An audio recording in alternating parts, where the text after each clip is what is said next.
You're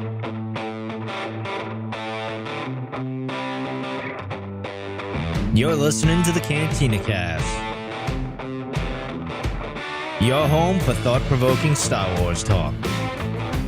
Join Albert and Jonesy in breaking down the latest news, trailers, movies, and of course, your favorite characters from a galaxy far, far away.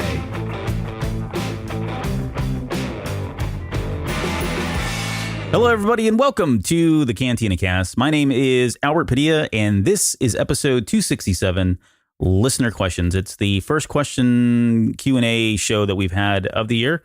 And once again, you guys have not disappointed. We certainly have our work cut out for us tonight. And here to assist is none other than the resident deep cutter himself. Please welcome Jonesy to the show. Jonesy, how are you doing tonight? And are you just as excited about potentially screwing up the answers as I am? I never look forward to anything more than listener feedback. And they usually, it's funny, before we go on the air, we have to walk through some of these questions to make sure A, we understand it, and then B, that we have something semi-coherent to say in response to it.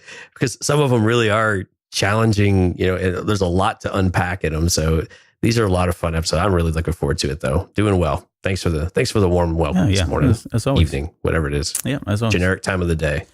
All right. Well, let's talk news. I was getting worried there because we were this morning. I messaged you and I'm like, dude, we have nothing to talk about here. And I was banking on the Star Wars show coming out with some stuff, and I guess it didn't disappoint. We got some new stuff that was announced today, and let's just kind of start with the rumor. Let's start with the rumors of who's getting their own TV series. So we've had a lot of stuff that's come out here recently in the last week or since we last recorded, where we're hearing that some of the characters are, instead of getting movies, they are now going to get Disney Plus TV series or shows in some way or form. And we've heard everything from Han and Lando to Qi'ra is going to get her own. There was a Kenobi rumor out there. I think James Arnold Taylor today tweeted something, and that kind of set everybody on fire, thinking that he was, affirming that something was coming. I think he just posted hello there after retweeting some of that news there. But what are your thoughts on that? So is this something you'd want to see? Does this make sense that they would go the route of a Disney Plus TV series in lieu of, the sequel or anthology type movies? Well, the last few days, it seemed like it would be easier to see who would not get their own TV series on Disney Plus. Maz Kanata, she didn't get one. I didn't see her name listed. She didn't get one? Yeah, I didn't see Mara Jade in there either. But yeah, so I think some of these, make sense if you want to explore that. I think Han and Lando is maybe somewhat interesting. I think what this kind of really tells us, though, is that Lucasfilm and Disney are just really kind of exploring options. Everything's on the table about what they want to do.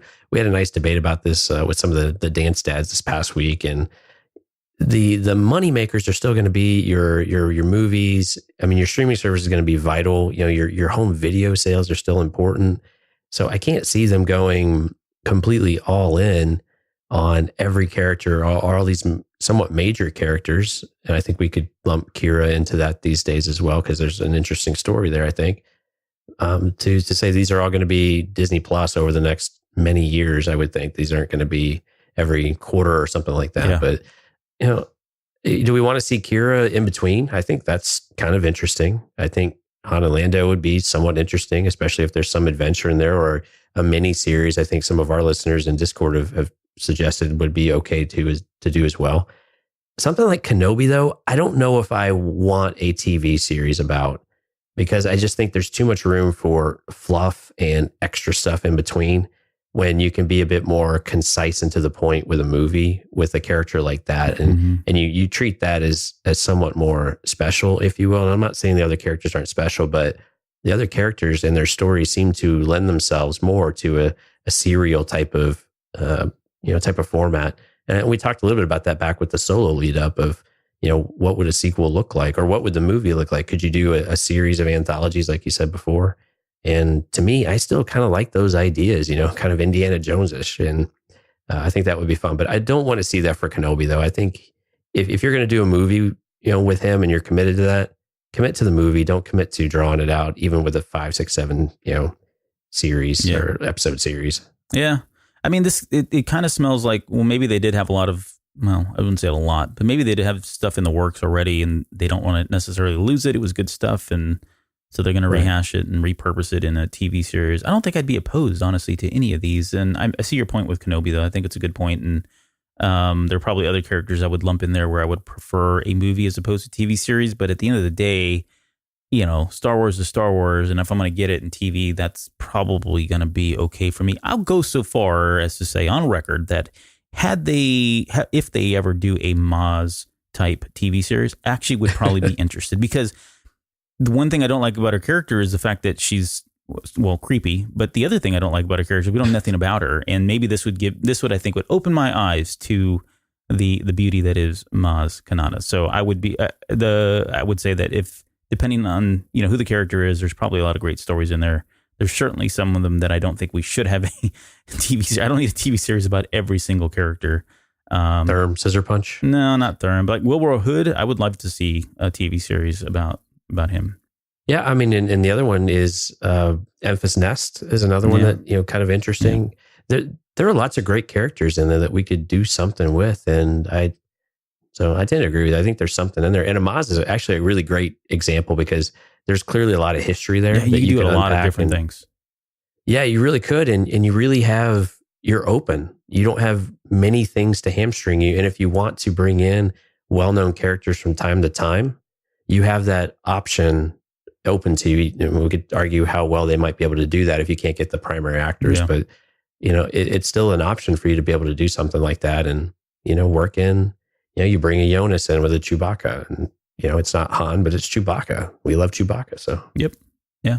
All right. We'll see. We'll keep our pulse on that and see how things play out. Again, it's all rumor for now. Nothing's been confirmed. So we just thought it was worth mentioning because it does, you know, we've heard we've talked about so many of the rumors that were coming out prior to with regards to the movies. And now everything seems to be shifting over to TV, which, you know, I guess, again, wouldn't be opposed to.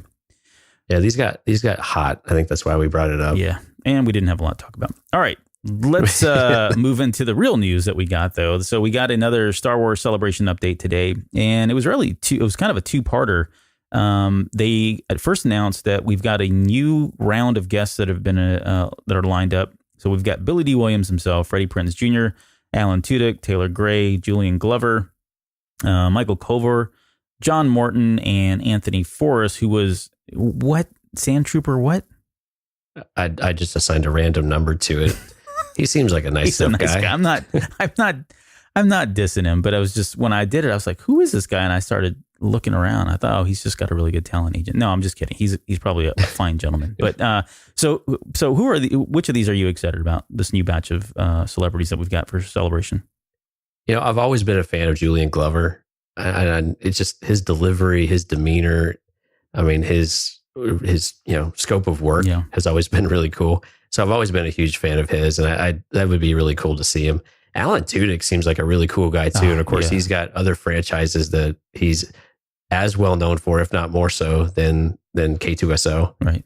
And so I think that'd be really, really neat too. And you know, and Form Alice from Discord and I were talking tonight about, you know, he's a big fan of the Rebel series, and so when I mentioned that Freddie Prinze and Taylor Gray were going to be there, he instantly lit up. And so the people who are there for, you know, really excited about Rebels, this is really good news for them to be able to see of characters that, you know, bring, or the actors that bring the characters to life and be able to see them there. So I think those are kind of cool too.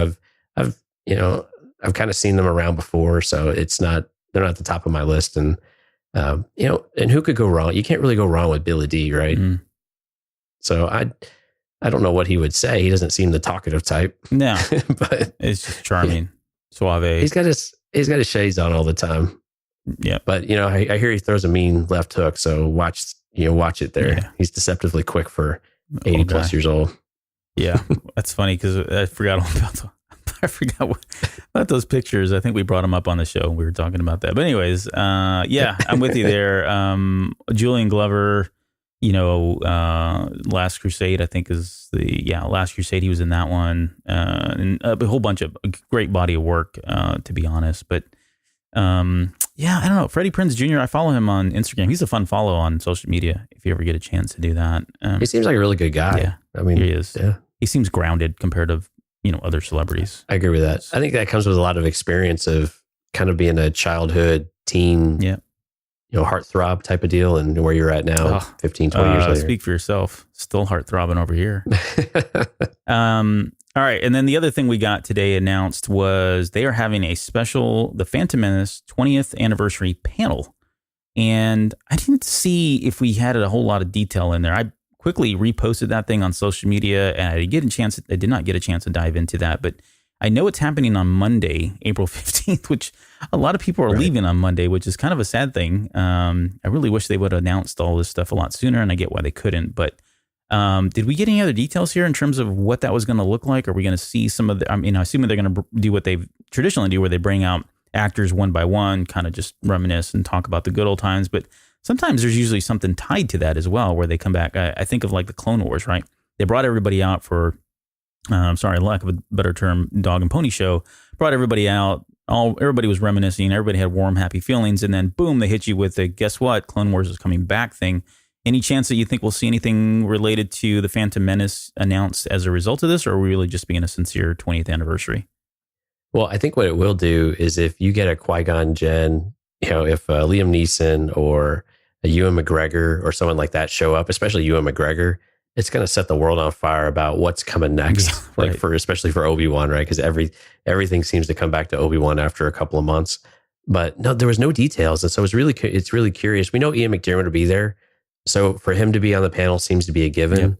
We know that Jake Lloyd typically doesn't do a lot of appearances, so he seems maybe less likely. But what's his name? Anakin. Who the hell plays Anakin? Hayden Christensen.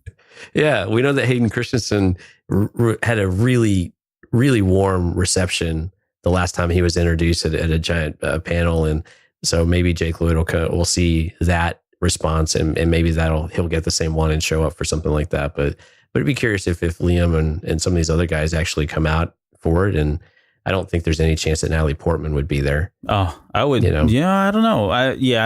I don't know. She seems to be very much in tune with like just having fun. I mean, she's done rap songs and she'll do just about anything for a laugh, it seems. So she seems a pretty good spirit. I mean, she's probably that busy though, I think, is where I don't know that they'll be able to get her. I think so. And I don't know that she really, I don't know. I kind of get the impression maybe she doesn't feel like she fits with some of the Star Wars fandom a little bit. Yeah.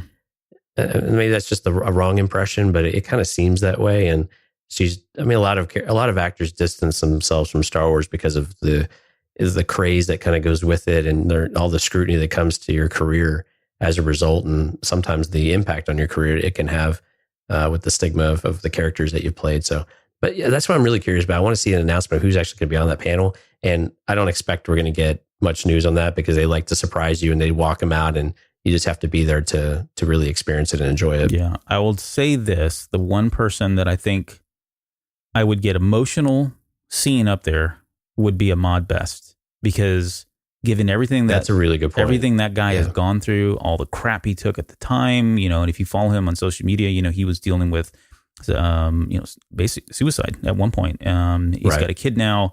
He was very candid about what that was like, and he's trying to bring his kid up now in the right way and really teach him valuable lessons and stuff. I mean, he just seems like an amazing, amazing father, and as one father to the other, having known what he went through, I just cannot imagine the ovation this gentleman's going to get when should he be there.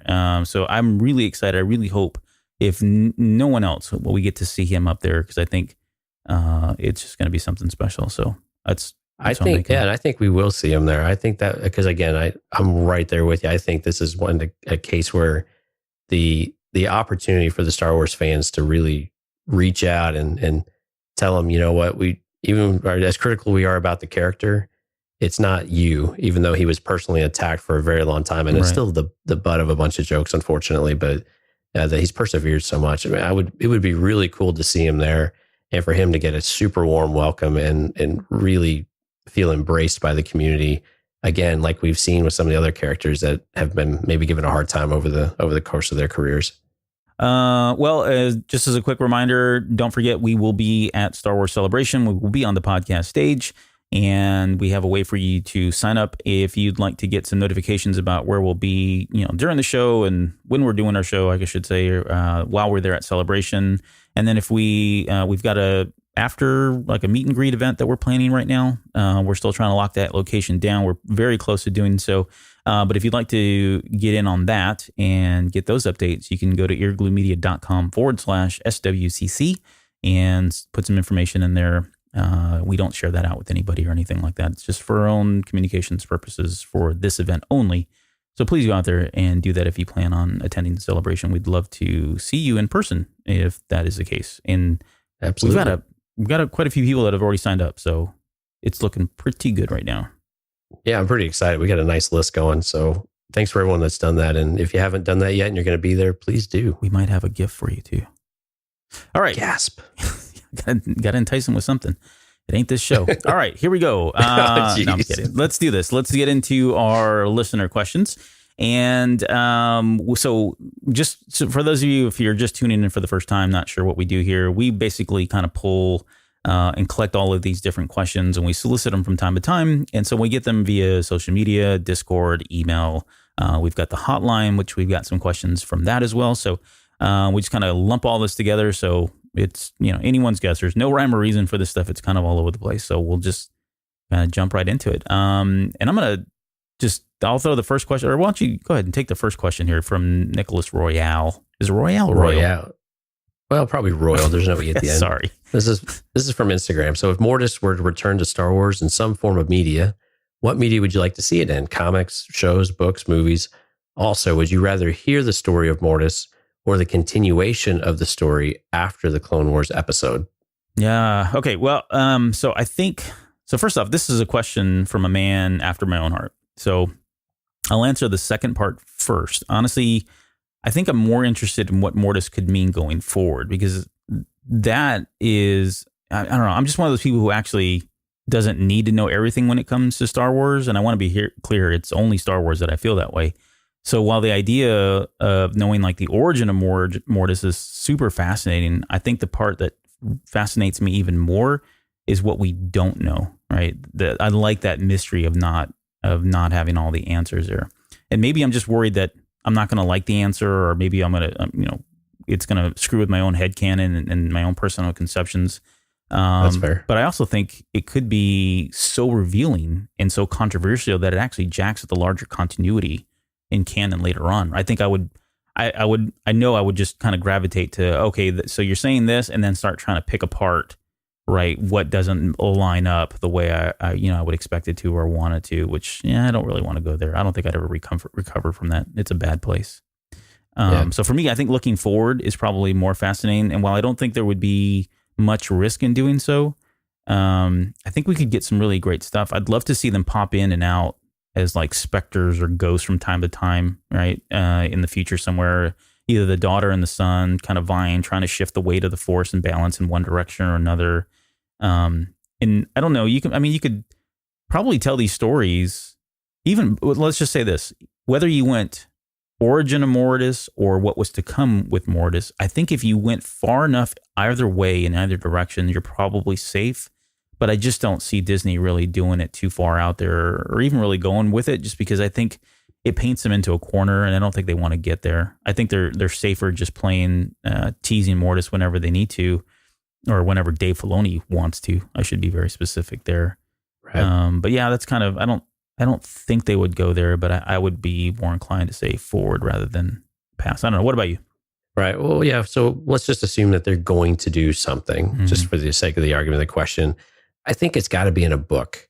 As much as I would like to see this visually in some way, I think the book gives you the most opportunity to explore the characters individually, especially in understanding what drives them and what's going on in their head and what their experiences are, and really fleshing those characters out, so where you get a full idea of where they're at. And you're right, there's a lot of dangers of answering too many questions or giving too much detail to where it starts to mess with continuity or mess with what we might perceive as canon and those types of ideas.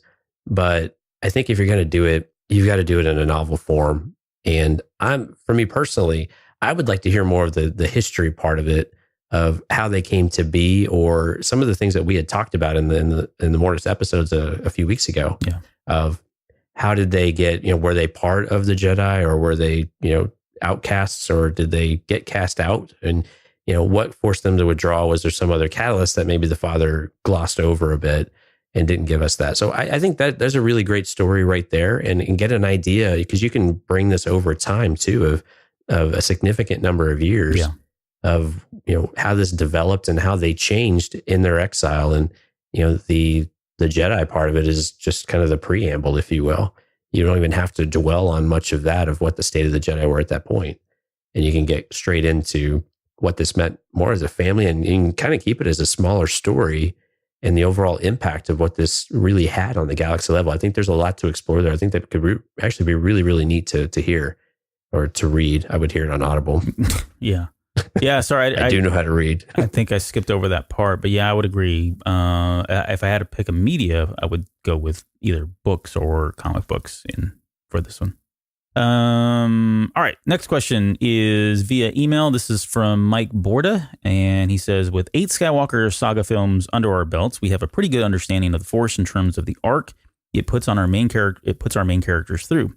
Going forward with new movies, would you like to see more Force-focused plot lines, or would that get too predictable? How could they spice it up, or would you rather see them focus more on other plot devices? Would you rather see them focus more on other plot devices? Yeah. I think I'd like to see a mix. I think we still love learning more about the Force. And this show is predicated really on the Force in general and understanding that better. And so I think there's still a lot there. And I think that can be really fun. But I think you can't do that all the time. Mm-hmm. And we saw that with Rogue One and some other shows, and even Clone Wars at times, where the Force and the Jedi are secondary to a different type of story. And we saw that with Solo as well. And I think those are good. And those are things that we can still really develop and give us a break and really show the universe or the galaxy specifically at large and the different takes on it.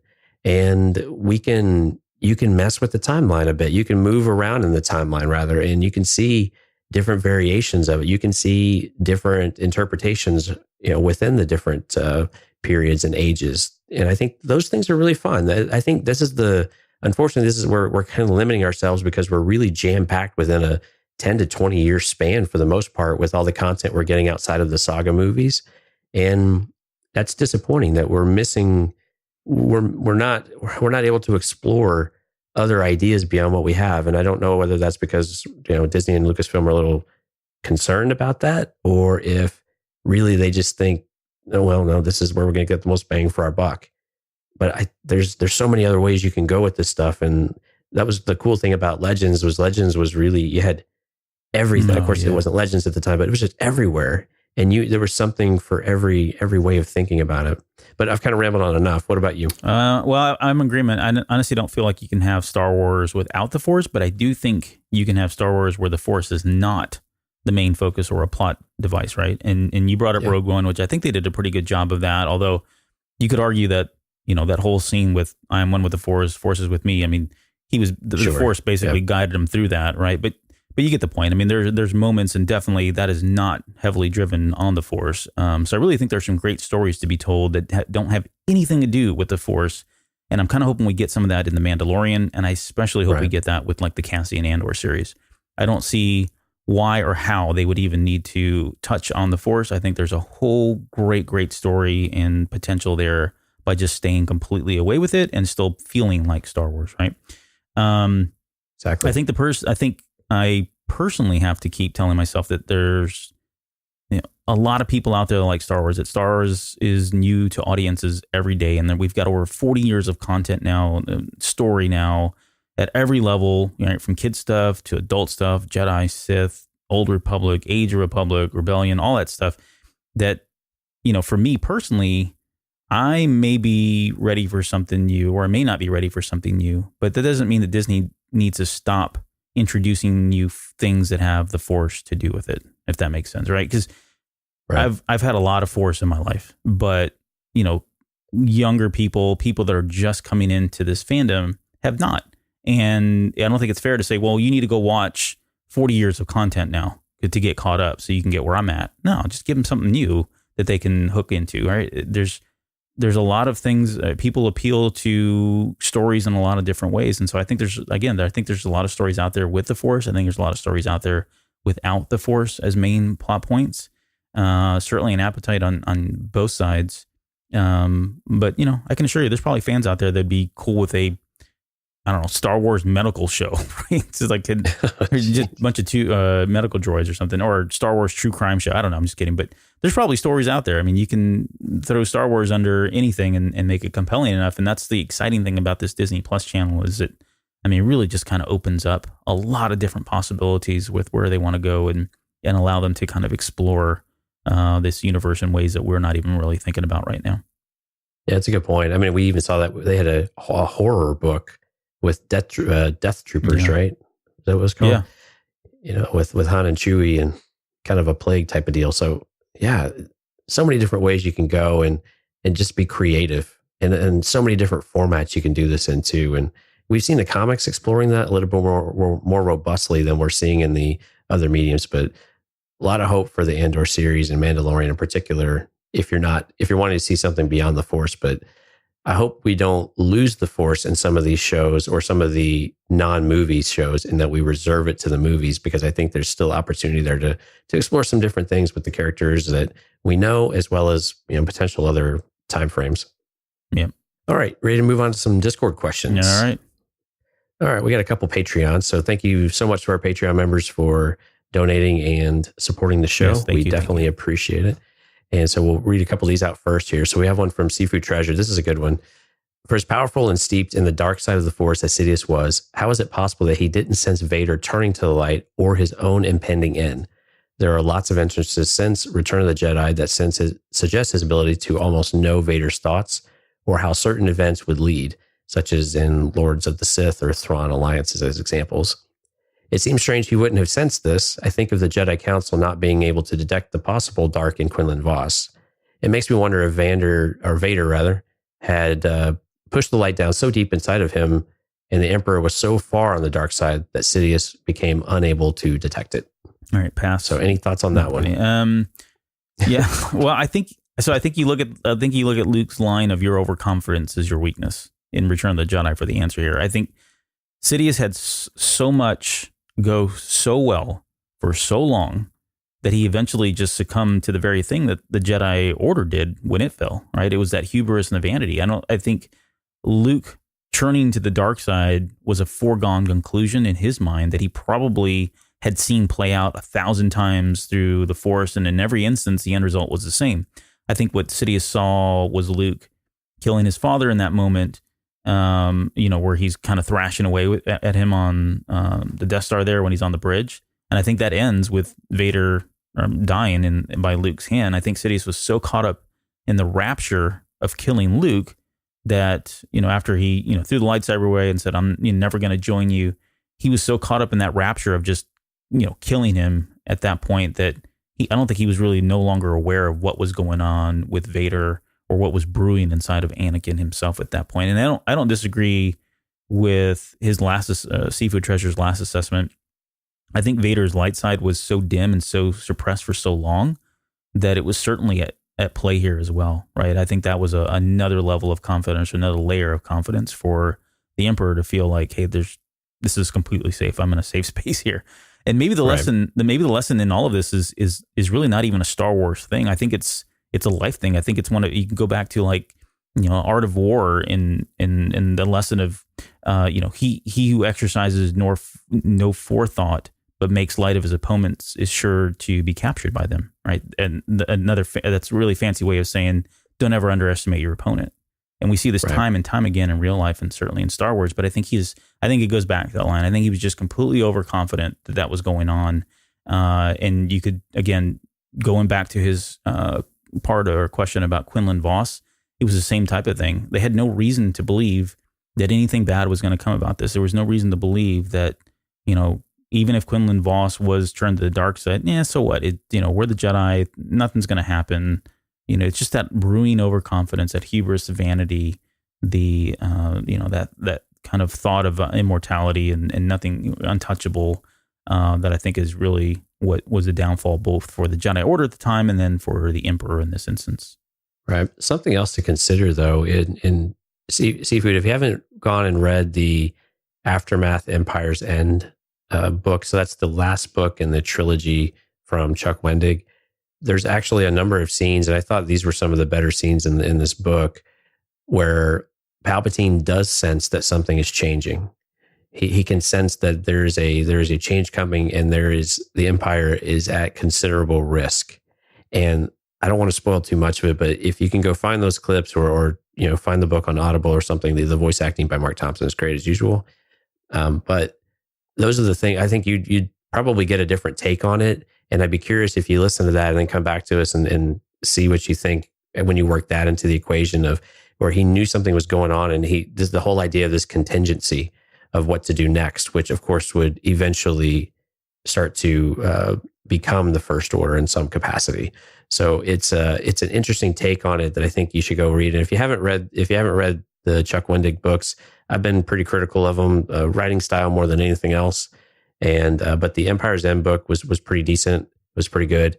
And the scenes with Palpatine were very, very good and very well voice acted if you have the Audible version of it too. So I think it's worthwhile pickup. There's always some little nuggets in there, and I think you'd learn a little bit there as well, and maybe have a little more insight into what Palpatine was actually thinking. We've seen a lot of examples of Palpatine really questioning Vader in general, and we've seen the relationship between Palpatine and Vader, again, not so much on screen, specifically like in Return of the Jedi and all that, but in the pages of these comics and stuff that we've seen where they are clearly not on the same page.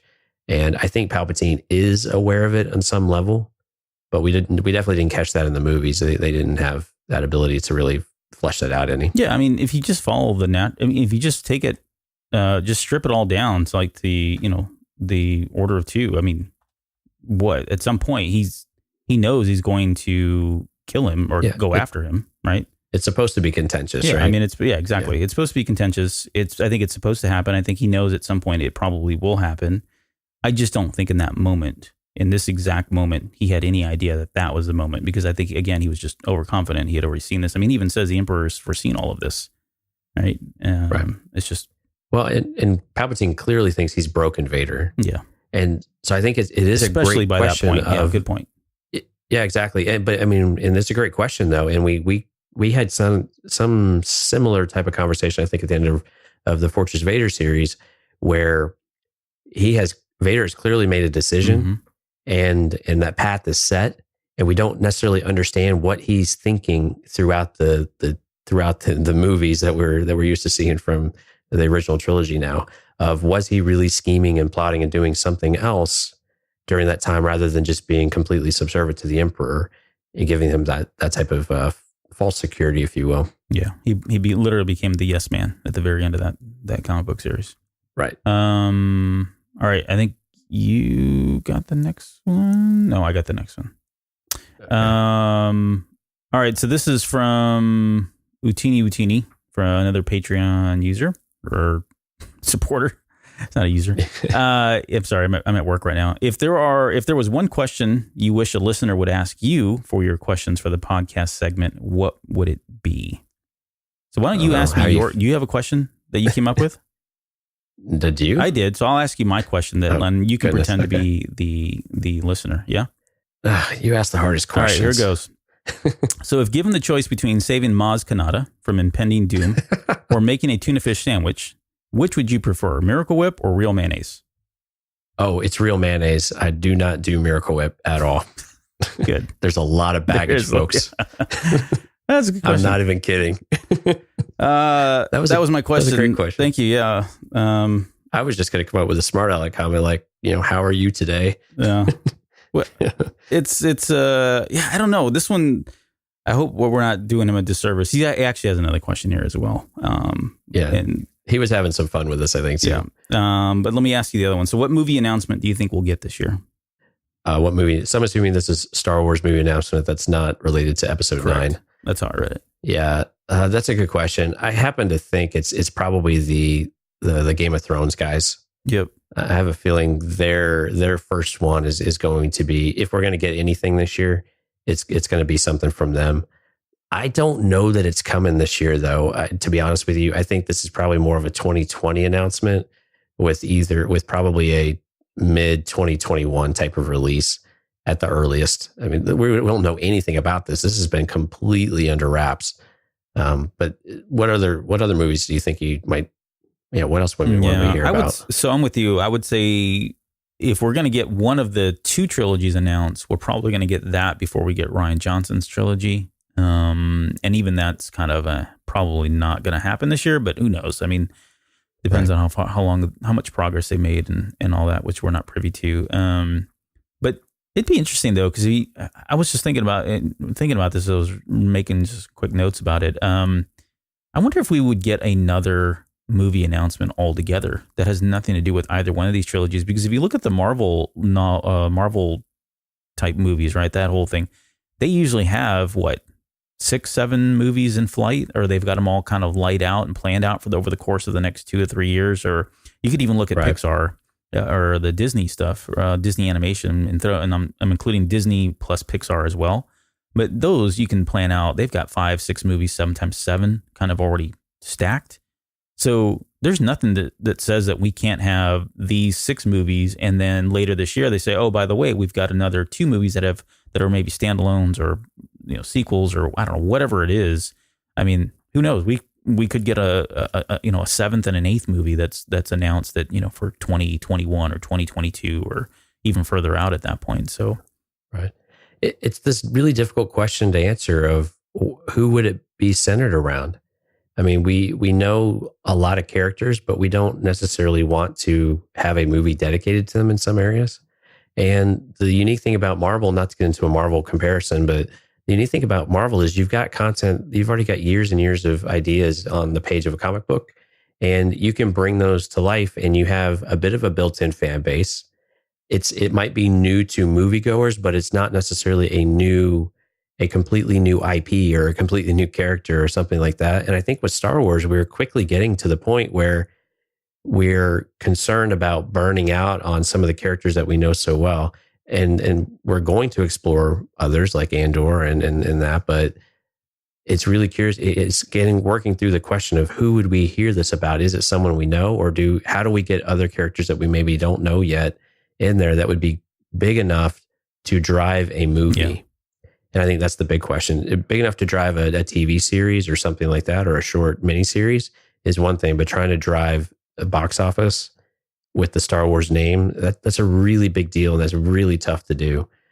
So it's a really tough question to answer there. Yeah, I would say even though I'd love to hear, oh, here's movie 7, here's movie 8. I mean, the fact that we're talking about rumors of some of those standalones going to TV just kind of diminishes a lot of that. So I don't know that we'll get that. That's just me purely speculating and conjecture. Yeah, it really makes you question. Yeah, we don't really have any idea of what the cinematic direction is right now after episode 9. So it's we've got our work cut out for us on where we're going to be in just a couple of years.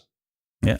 But questions for the podcast, something I like I'll tell you what I like. I like some of the questions that talk about certain scenes or different takes on the characters, make us think differently and kind of challenge us. I think those are always fun. Utini's always got great questions too. So this was, I think I responded in Discord with this one. That was a very meta type of question, asking us a question about questions. So yeah. All right. Thanks, Utini. GM2187 again from Discord has a few here. So what's a lightsaber duel matchup you always wanted to see but didn't get to, and who would win? The matchup can be from any era, such as Dooku versus Mace Windu, Last Jedi Luke versus Palpatine, Rey versus original trilogy Luke, etc. Mm-hmm. I like the Dooku and Mace. That'd be great. That would be interesting. I would. Can I say the Last Jedi, Episode 9 Rey versus Episode 9 Kylo? Because that would be pretty fun. I'm hoping that's going to be fun.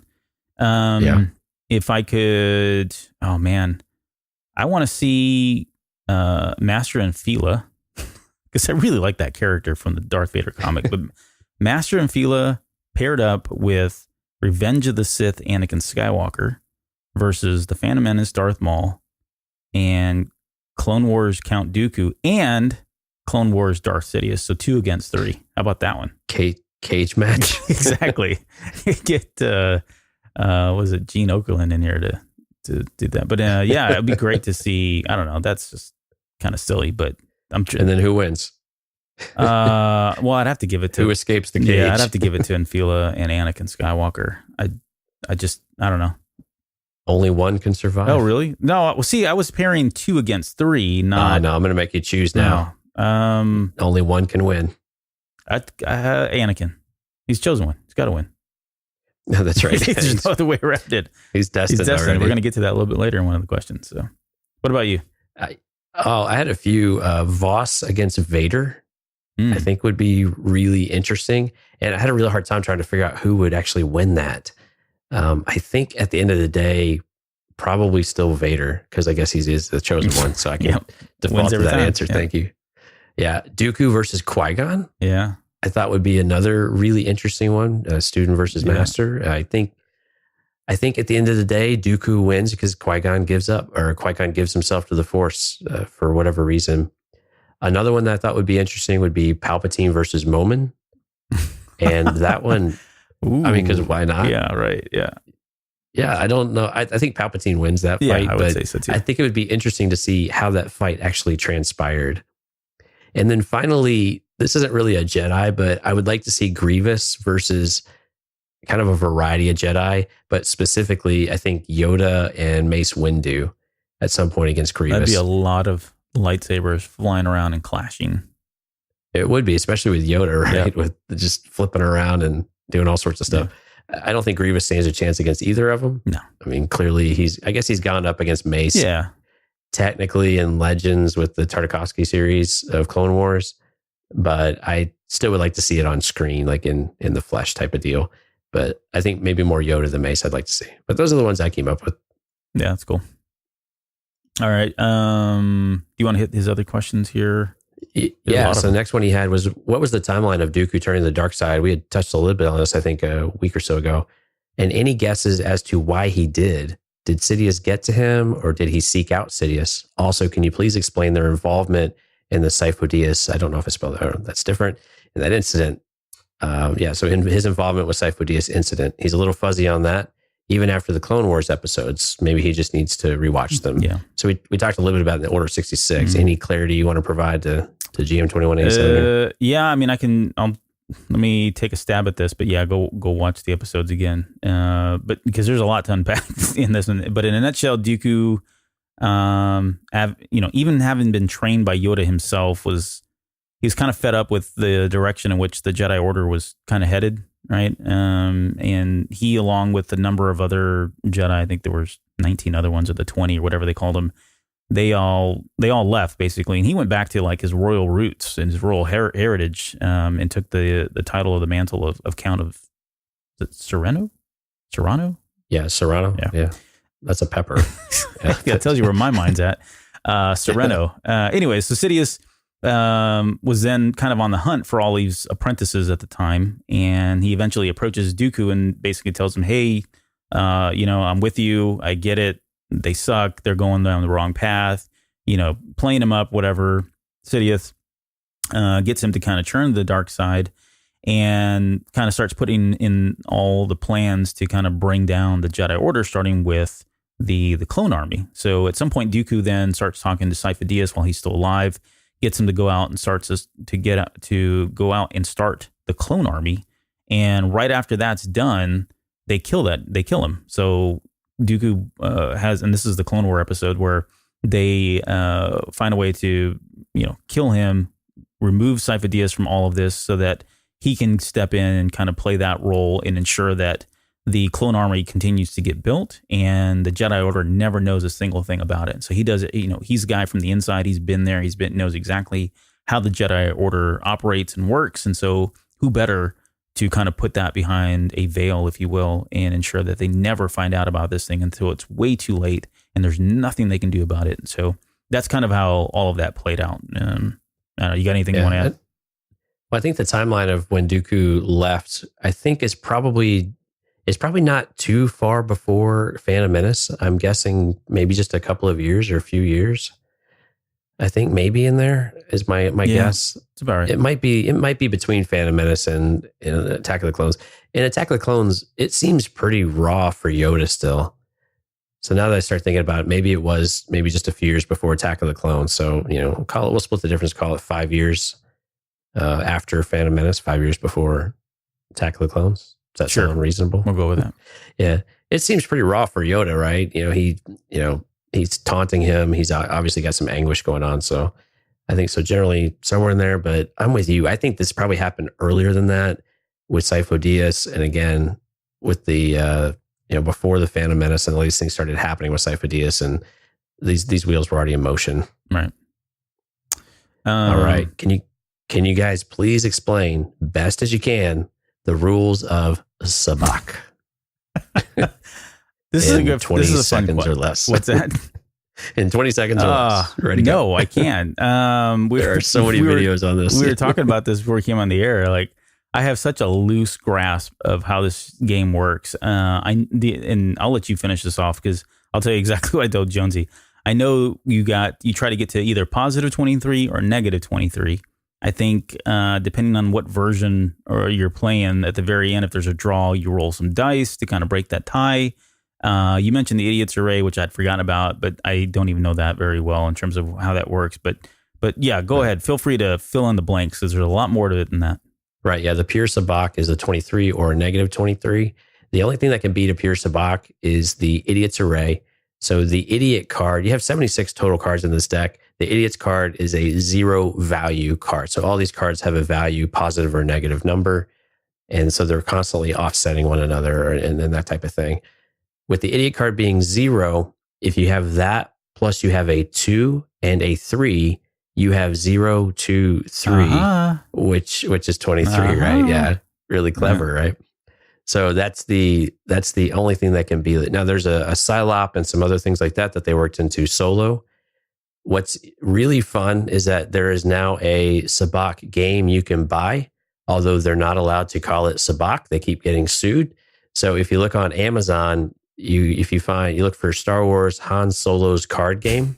I'm not making that up. That's actually what it says. It's about $12 and you can go buy it. And I've seen this in the stores too. Maybe not so much now that the Solo movie's, several months behind us, but you can still get it on Amazon for about $12 and you can learn some of the general rules there. But like Albert said, there's a lot of variations to this.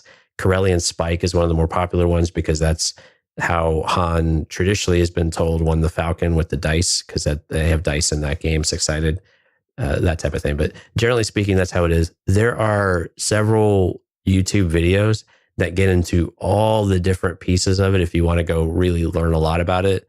And so I tend to stray to the ones that are only a couple minutes long because they don't get too far into the weeds on it. But that's roughly it. What I don't know is whether this is a fun game.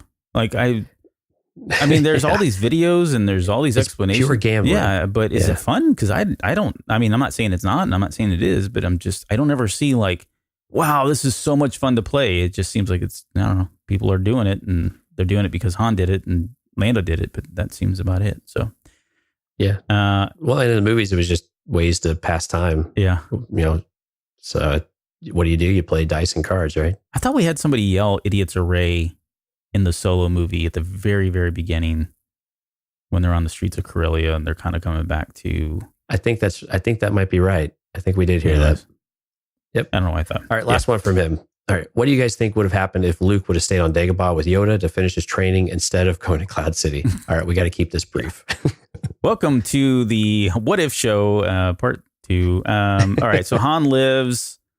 Leia, Chewie, and Lando still escape. I still think we get the same events in Return of the Jedi, regardless. If with regards to like Han, Leia, and Chewie, but I'm not so sure that Luke gives himself up to Vader willingly. I think he does that under the pretense in knowing their true relationship. So he knows that's Dad, and that's why he does that in Return of the Jedi as we know it. But if that all happens and he doesn't, then he never learns that, right? So I think that changes the dynamic just a little bit.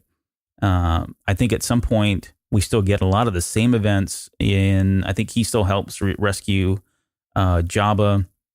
I think they all, make this plan to go, destroy the Death Star, and there's a landing party and everything else. But I think you get a Luke that just goes off to face Vader and the Emperor and kills Vader, and from there you can speculate whether or not he turns or falls to the dark side under Palpatine's plans or vision or whatever else. But I think you just have a very different focused Luke. I don't think there's the the relationship aspect of it all, because he wouldn't know at that point. Now, that's not to say I'm assuming that doesn't happen in between those two movies, or that in that timeline. But I don't know that events change really all that drastically.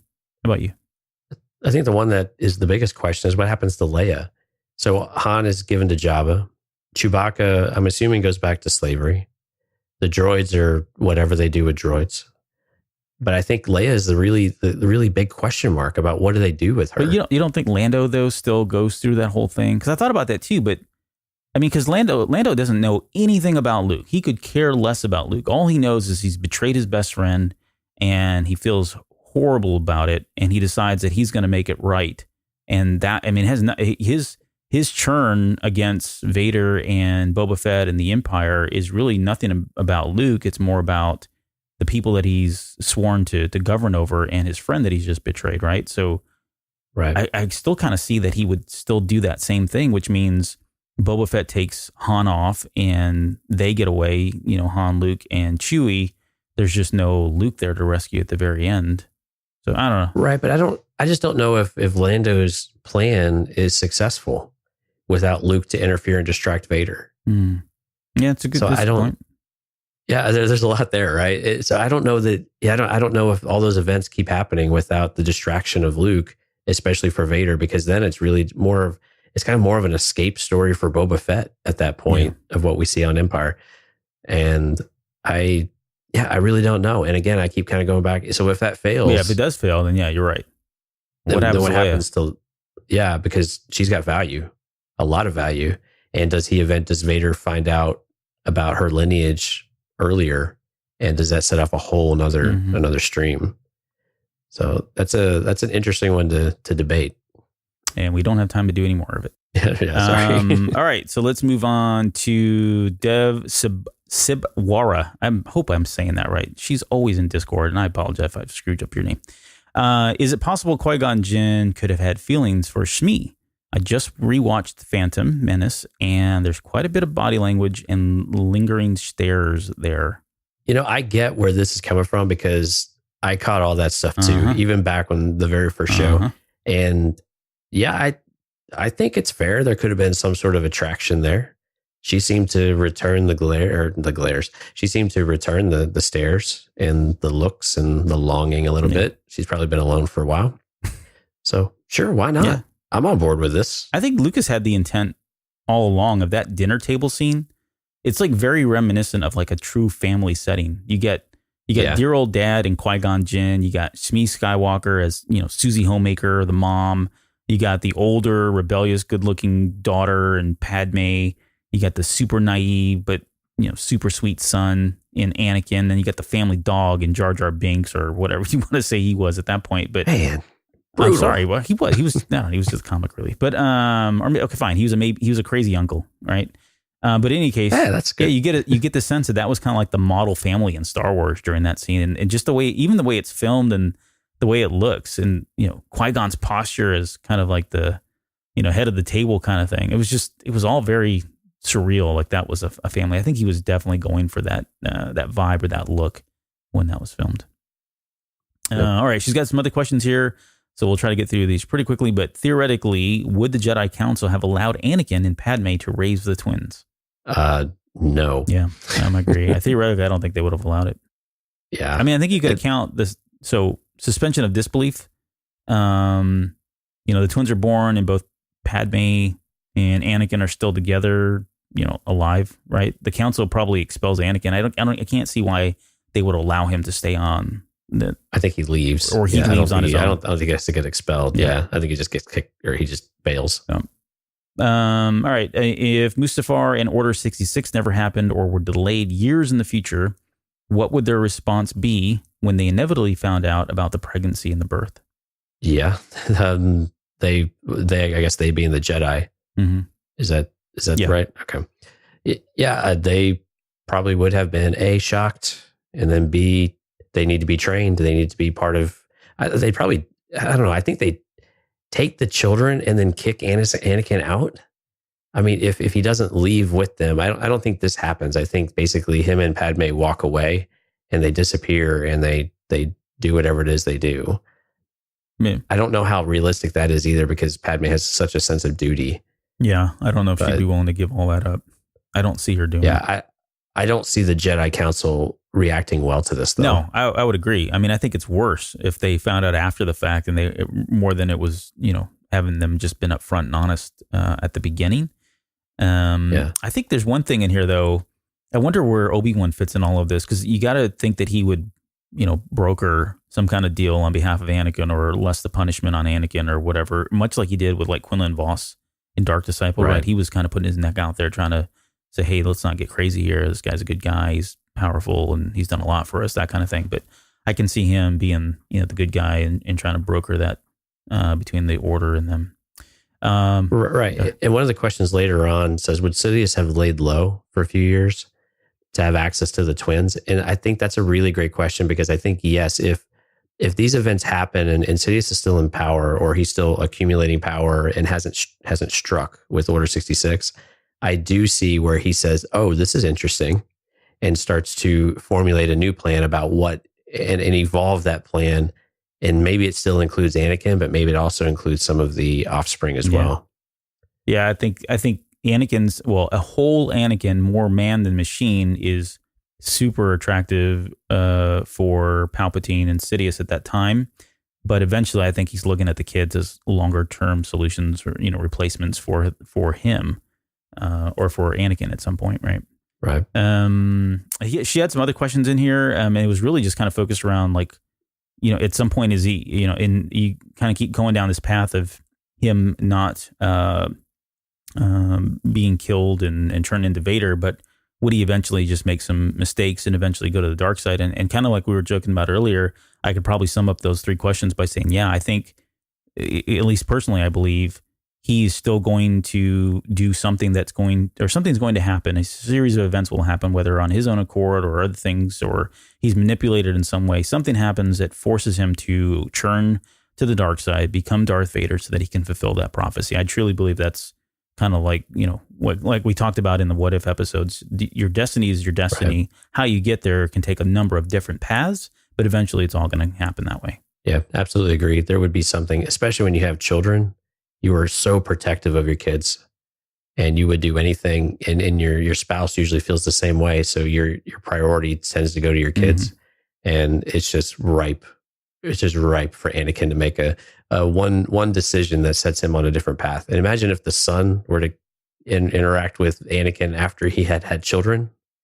Oh man, you talk about, you wouldn't even have to show him much of the future before he gets set off.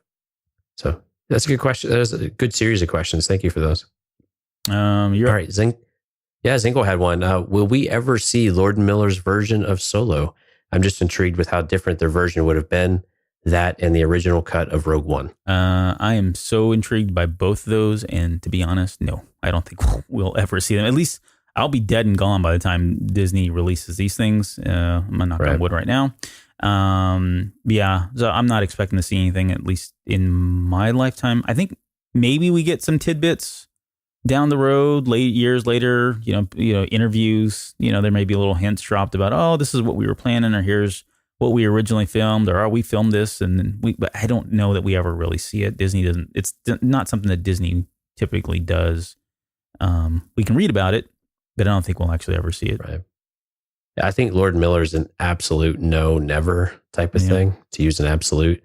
I think the cut of Rogue One is interesting because it's more of a cut difference. I know they did reshoots as well, but there was a different, they went really far with that movie with a specific cut. So that's one. I keep holding out hope we will get something on. I think that one seems more likely because the players were still involved. Lord Miller, there's so much involved that with the Actors Guild and the Directors Guild and all these other things, or whatever it is, with all the politics in Hollywood, that I think that one has absolutely zero chance of ever being shown for a variety of reasons. Yeah. At least with Rogue One, you didn't have wholesale change of what was of the staff, basically. So I hold out hope that we'll get something there, because there were different things to it that we saw in trailers that we didn't get in the movie. And I would love to see those surface at some point. And if we're talking about likelihood, that's way more likely than Lord and Miller's, which will just never see the light of day. So Gareth Edwards, if you were listening to the show, please help us. You're our only hope. Yeah, please. All right, Star-Lord, my question revolves around the prophecy surrounding Anakin as a chosen one who will bring balance to the Force. In episode 1, the Sith were not around. There were many Jedi, Jedi being smart, knowledgeable beings. Why would Qui-Gon Jinn even bring Anakin to the temple? Why would the Jedi allow Anakin in? How could they not see that in order to have balance, darkness must take a bigger role? Yeah. Basically, can I direct you to the last several episodes that we've talked about? It'd probably be a little easier to go through and pick through some of those. Yeah, Qui-Gon was a firm believer of the prophecy and the chosen one. And I think Qui-Gon, even with what we saw in the Age of Republic comic, where he was uncertain, or he started having doubts about the council, or he's probably had doubts for a while about the council's ability to make decisions. I think he always trusted that at the end of the day, they would see something and they would make the right decision and take the right course of action. I think him taking Anakin to the temple was probably the only option as well, because you're not going to spirit him away and train him individually, because that's probably taking more of a selfish type of approach. And why would the Jedi allow him in? That's a really good question. I don't know that I have an answer for that one, because except for what we've talked about before of you could potentially do yourself or do the general public harm if you have strong Force abilities and you don't have the right kind of training. You've got to be able to control them and be able to understand what's going on with you. Otherwise, you're even more lost than if you were to, get adopted by a Sith, and then you're a risk to the galaxy at large. Yeah. Anything you want to add to those? Well, I mean, so if you Qui-Gon believed with every fiber of his being that Anakin was a chosen one, right? His midichlorian count was through the roof. He's whether the darkness was there and they didn't know it, or the darkness was about to come. If I'm the Jedi Council, what do I have to lose by not allowing him into the order? Either he's going to help us get rid of the darkness that we're so blinded by and don't see, or we can get him ready to combat that darkness as, whenever it comes. So I don't even know that they were looking at it from a balance perspective. I think they were just looking at it as okay, this guy believes it. There's definitely signs here. What's really the harm in doing it? To your point earlier, is he better out there to left his own devices and becoming, falling to the dark side, or worse, what if someone does get a hold of him and turns him, and he turns out to be the chosen one? Wow, we really screwed that one up. I just don't see why. I don't really see that they had anything to lose by bringing Anakin in and allowing him to train. I think it was. I think the other thing we saw is I never got the impression they thought there was a problem. So if there's no problem, the foresight of being able to see a growing darkness and those types of things, except for the potential emergence of the Sith, which I think the Jedi can't be that dense. They've got to know that the Sith are always lurking. You just can't seem to destroy those guys. There's always something who picks up the mantle and does something with it. And they are such planners. And we saw this with Palpatine numerous times.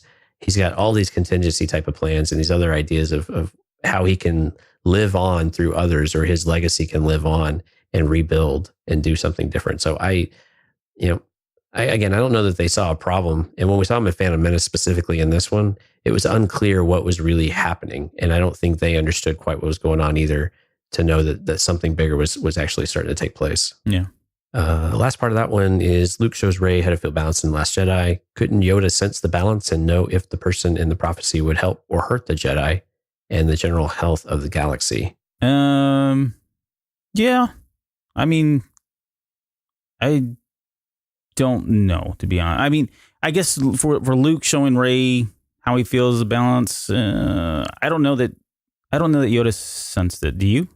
No, and I think this is what we saw with Luke and Rey is probably different. Yeah, I would agree. That was much more along the lines of like the cosmic force and the communion with the living force, and really more of a force lesson than anything else. So I think Yoda can sense balance, but again, to keep going back to Qui-Gon, because it's really fresh in our minds, we saw where maybe in Qui-Gon's opinion, maybe in reality, maybe Yoda's not in balance. And Yoda is starting to, I wouldn't say tip into darkness or anything like that, but maybe he's not completely in tune with the Force. And we see that later on, especially against Attack of the Clones. So you could argue that the Jedi are already out of balance and they're not able to interpret things as well as they could. That's kind of the point I was making earlier. I don't know that they were really kind of thinking about things in that term, at least at that point in I mean, maybe historically years ago they probably were, but at this point, no, I don't think they're that's where their head was at anymore. Right. All right. Thanks for that. So Adamas, I hope I'm saying that right, or Adamus, but I'm going to say Adamus. That sounds cool. Yeah, that sounds good. When do we think we'll see more of Ezra's story? Man, I don't know. I hope so. I hope we do soon. But I'm thinking after the Clone Wars comes out, I think that's when Dave Filoni probably goes back to try to wrap that up, whatever that looks like. What I really would like to see, though, is a novel that kind of bridges the events of Rebels at the very end of Rebels up until, like, come out with a new Ezra series, right? Whatever that looks like. Put that further out in the future, whenever that is. But then give us a novel or something that we can really dig into deeply with what really happened once they left, and throw Thrawn in there, throw Ezra in there, put them together, make it just about them in a whole new world or new land or, Outer Rim, wherever they are. But I think that would be a buddy cop movie. What's that? A buddy cop movie. Yeah, a good cop, bad cop. But yeah, I think that would be really great to kind of just get all that in a novel. And then once the novel ends, then pick up the new series. So you've got all that context of what happened there. And then, bonus points if they can figure out a way to kind of weave in all of that into more mythology that ties back either to, the new trilogies that are about to come out, or the TV series that we're going to see on Disney Plus. I think that would be cool just because I love that whole cause and effect, or, having connected tissue in that way. So would you feel shortchanged if you got it in a book instead of seeing it on screen? I think which part of it? The part that I'm talking about, the middle part, or you mean the new series? Yeah, the middle part. Yeah, I mean, them just showing up in a TV series and kind of being back. Yeah, I don't think if you had to go back and read it, you're not that concerned about that. I would rather. I don't know that doesn't seem compelling to me. If it's just they pick up, I don't want them. I guess what I'm saying is I don't want them to pick up the new TV series at that moment, right? I want some time to pass, and I want that in a novel and give me a new series altogether that has nothing to do with any of that stuff, right? I think that's what I would really like. Okay. How about you? Yeah, this is why I'm kind of with you. I don't really know what I want to see or how I want to see it, because I kind of like the way it ended. Yeah. And I kind of like this ambiguous type of idea, and we don't know where they're at. I kind of like the idea of them just picking up out of nowhere. Mm-hmm. And you have to fill in the blanks I want this on screen, though. I don't think I want this in a novel. And that's the baggage of having a TV series for 4 seasons, that to relegate that to a novel in between to catch up, that always kind of rubs me a little bit wrong. But I wouldn't mind seeing them pick up, and then they do some ways of maybe some different or creative ways of filling in the backstory over time, so that you get pieces of it as you go to understand where they're at. I just don't understand where their stories go to next. I think for Thrawn, I mean, just Thrawn's clearly maybe not with the Emperor or the Empire anymore, or maybe he is. And then what does Ezra do? Because Ezra is now kind of like Ahsoka a little bit, where he's on a completely different path. And so what does that actual path do? And I haven't thought through that enough to have a theory. Yeah. And I think this is our last one by Alaran. Is it told somewhere that the Force is a living entity, or just an assumption made that formed the Jedi and Sith dogma? If the Force is just a natural phenomenon, then it has no sentience and therefore can't have a will. For example, will of the Force willed it. Also, if the Force does have a will and it chose Anakin to do what he did, doesn't that just make Anakin a sock puppet with no free will of his own if he was forced to fulfill a destiny according to the Force? Right. I think on some level, I revert you back to episodes 231 and 232 that we did, which are the living force and the cosmic force, just to talk a little bit about how those work. I think, is it told anywhere that the Force is a living entity? I don't think so specifically, although it seems to be heavily implied that it definitely has a will, and that it has a functioning brain, if you will. I don't know that we get anything quite that specific. But the way that it's identified and the way that's discussed, it certainly feels like it is. But it's just more this energy type of field in the passing between of everything, and then this flow of matter between the living and the dead, and between realms, I guess you could almost call it. But is that a living entity though? I don't think so. Yeah, I mean, I would say from a canon perspective, I don't think it's ever been stated definitively that, either way, really, that the Force is either sentient or not. And I think what we see is different interpretations of this depending on the faction or the Force sensitive group that's following it. You have people like Qui-Gon Jinn, the Guardians of the Wills, even Momin, right? They kind of truly feel like the will of the Force is what it is, and that it is sentient and it's directive in ways. Whereas people like Sidious, or really most Sith for that matter, maybe even the Night Sisters to some extent, and other groups that just kind of felt like the Force was merely there for them to manipulate as they saw fit. An instrument. Right, an instrument, right? And I think you probably have a group that saw it both ways. I think they saw it as a sentient type will that, only through practice and mastery that you could then change it to your will, right? So it was almost kind of like a hybrid in that sense. And really, this is really no different than, I guess, religion today. That whole thought of, things happening because they, happen for a reason, that kind of thing. But in terms of Anakin, yeah, I mean, to some extent, that's probably true. And there's an argument to be made that today, again, going back to religion and God, you've got, some people who flat out believe, I'm going to bring in religion here, but you have people that believe like in God or a God, right? And you have others that believe that God provides, he directs, but ultimately you are of your own will. You've got your own free will, your free agency, that kind of thing. And then you've got a third group that really, it's a very simple kind of belief that everything happens for a reason, and our actions and outcomes are simply all part of this greater plan that, we're not aware of and can't know because, in going through it all and having all these things happen to us, that we're learning from that, and that's preparing us to, for him or to become like him or whatever else. So I think it just mimics religion in a lot of ways. So I guess it just really depends on where you fall. Do you believe in, free will, or do you believe in, everything's kind of predestined and you're just kind of going along for the ride? I think. Right. And it's colored so much by each faction, but then even with each faction, again, religion is such a great example because we see this and we can equate to this pretty easily. Within just different sects of, even if you look at Christianity, you have different interpretations depending on, which types of churches you go to and things like that. And we see that even within the Jedi and Qui-Gon constantly, with the living Force approach, whereas others have a different type of ideology to it.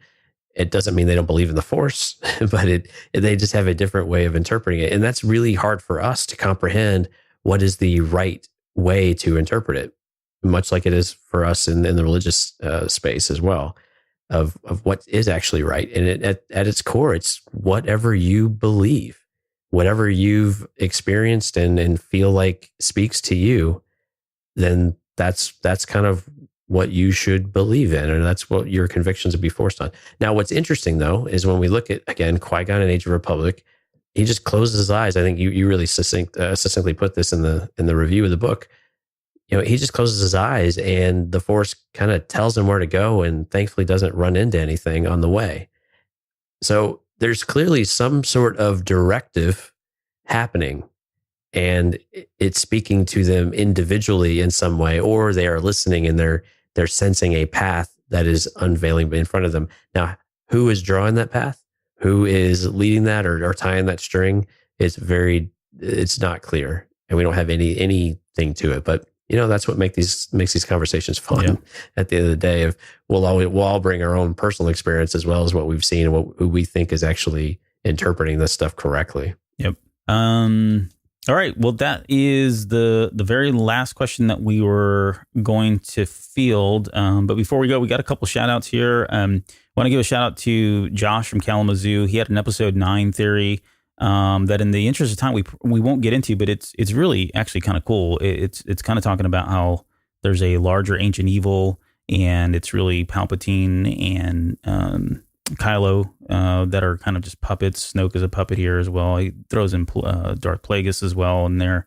But that theory, I think the more interesting aspect of that theory was he made mention that the Jedi texts that we see Rey with at the end of The Last Jedi, maybe one of those is the actual prophecy. And he's hoping that maybe in episode 9, she ends up reading that and determines that, she actually knows what the prophecy is going to be like. And somehow it's going to have to pull Anakin back into all of this and fulfill the prophecy truly in episode 9, which is, it's a really cool theory. And again, I don't want to, it doesn't really kind of fit into what we're doing here today, but definitely want to give him a shout out for reaching out to us and leaving the voicemail. Was quite interesting enough. And then the other one was Jay from Phoenix, who had another take on Mortis. He never felt like it was actually a physical thing. He says he kind of questions whether or not it was maybe just a force vision, that they actually never really went to the planet of Mortis, and that's what explains why there wasn't any kind of a time lapse there.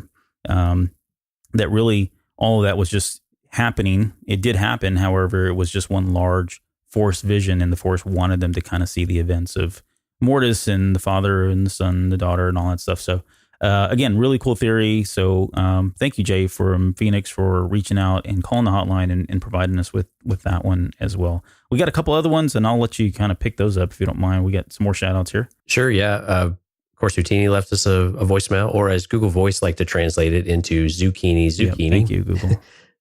Yeah, right. Thanks for your accuracy there. Anyway, he was just calling to say hello and keep up the great work. He also gave us the question that we got earlier. And, but what was best about it, he channeled the basement as well. Stay cool. Have a nice summer. Bye. So thanks, Dante. We appreciate it, man. You're the best. For Malice, one of my dance dad buddies, left us a really amusing, sleepy voicemail. I couldn't tell if he had just woken up or was just completely baked out of his mind. I don't know. Either way, it was pretty funny. So thank you for doing that. Just in case any work people, I'm sure he was just sleepy. Oh, yeah. Sorry. Yeah. But yeah, we appreciate the give of the call. He's been a huge supporter. He's a Patreon as well. And thanks so much for giving us a call. Longtime listener, Cab, another Patreon, calling in, wanted to test it out, congratulating us on Celebration. Looking forward to meet us. He's going to meet us up there in Chicago and finally interact with us. That's fun. So thanks for that as well. And then, yeah, last but not least, do you want to do Aaron's? Yeah, Aaron Baker, I just want to say you guys are doing a fantastic job with the last few episodes on the Mortis arc and Clone Wars. Can't wait for Order 66. Like I said, keep up the good work. And I forgot to mention one thing. May the Force be with you always. So thank you. And also with you for those of you who are of the Catholic denomination. So yeah. And we do have one very special announcement for Earglue Media, and that's we have introduced a new podcast, or we've welcomed a new podcast to the network. And this is super exciting. And I kind of sprung this on Albert because we didn't put it in the show notes, but it was really exciting to announce that Smoking and Drinking in Space is joining Earglue Media. And it's a sci-fi podcast by a couple of guys who think they know sci-fi, and really entertaining show. And really want to give them a nice warm welcome to the Earglue Media family of podcasts, and we really encourage everyone to go out there and find it. You can find it on the website at eargluemedia.com, or you can go out to your favorite podcatcher. So Smoking and Drinking in Space. Very cool. I had no idea this was coming, so I'm surprised. No, I'm kidding. I knew this. But yeah, no, great to have those guys. And there's things on there that I want to steal now, and I probably will. Podcrawl. You'll know what we're talking about. But yeah, I probably will rip those right out of their hands at some point. So welcome. That's part of joining the network. We steal things from you. All right. Congratulations. Congratulations. That's going to do it for this week's episode. We'll be back next week with a Resistance update. I think we're long overdue now. I think we're about 6 episodes behind. I think it's time, especially with some of the more recent events that have happened in that show. So look forward to that. And I don't know, anything else before we go? Give us a call on that hotline, 803-717-CAST. We'd love to hear from you. That's 803-717-CAST. All right, we'll see you guys. While supplies last. While supplies last. Or operators are standing by. Talk to you soon. That's right. See ya.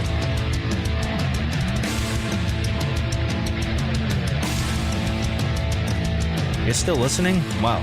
That's amazing. Well, I'm here to give you the disclaimer. Normally we do a big, long, drawn-out disclaimer thing saying what's what and who's what and all that other stuff, but I think you guys kind of know that Lucasfilm and Disney have no affiliation with us at all, and we have none with them. We talk about Star Wars, which is their property, and all that other good fun stuff. But I think you can tell which is our stuff and which is their stuff. If you can't, well, then send a lawyer to send an email to me, and I'll be glad to chat with them. Other than that, you know what's what. So that's your disclaimer.